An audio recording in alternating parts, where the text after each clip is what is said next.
12 यात्री थे। एक नगर से दूसरे नगर को जा रहे थे। आगे बढ़े तो एक नदी आ गई। अब सब लोग घबराए कि नदी को कैसे पार करें। कोई पुल नहीं, नाव नहीं, पार जाना आवश्यक है, कैसे जाएं?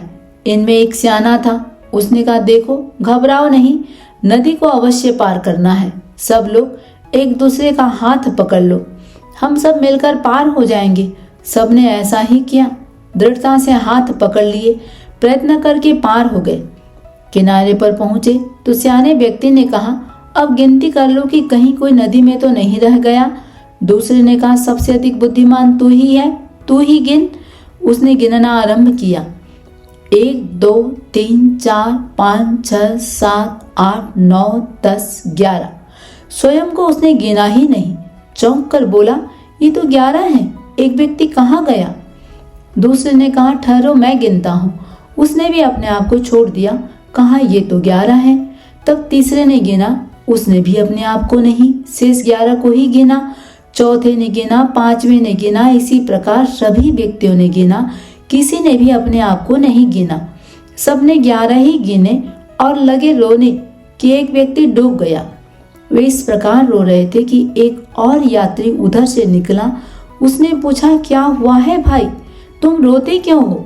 उन्होंने कहा, हम 12 थे, नदी को पार करते हुए एक व्यक्ति डूब गया, अब 11 शेष रह गए हैं, इसलिए रो रहे हैं।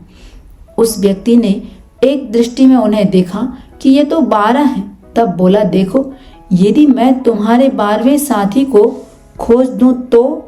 वे बोले, तब तो हम तुम्हें भगवान मान लेंगे। उसने कहा, बहुत अच्छा, सब बैठ जाओ। मैं प्रत्येक व्यक्ति के मुख पर चपत मारूंगा।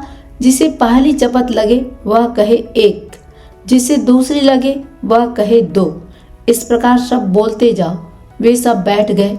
उस यात्री ने पहले व्यक्ति के मुख पर चपत मारकर कहा 1। पहले ने कहा हाँ 1। तब उसने दूसरे के मुंह पर चपत मारकर कहा 2। उसने ने कहा हाँ 2। इसी प्रकार उसने 3 4 5 6 7 8 9 10 11 12 सब गिन डाले। अंतिम यात्री ने कहा हाँ 12 और सब प्रसन्न हो गए कि उनका 12वां साथी मिल गया। सबने चपत मारने वाले को कहा, तू तो वस्तुतः भगवान है।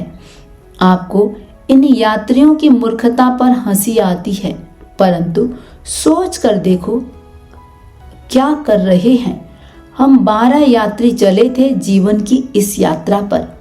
5 कर्मेंद्रियां, 5 ज्ञानेंद्रियां, 11वां मन और 12वां आत्मा।